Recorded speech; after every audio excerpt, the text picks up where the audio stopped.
দেশের সবচেয়ে বড় টাইপিং প্রতিযোগিতা জেতানোর জন্য ওই নারীর স্বামী তাকে দিনরাত টাইপিং শিখিয়েছিল, কিন্তু ওই নারী শুধু 2 আঙুল দিয়ে টাইপ করত, তাই সে হেরে যায়।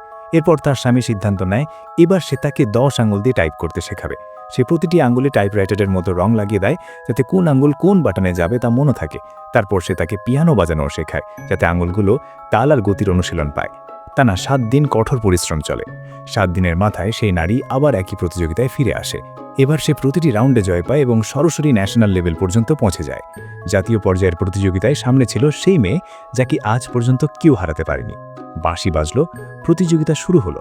প্রথম রাউন্ডের পর দুজনের স্কোর সমান হয়ে যায়। বিচারকরাও বিভ্রান্ত হয়ে পড়ে। তারপর 5 মিনিটের বিরতি দেওয়া হয়।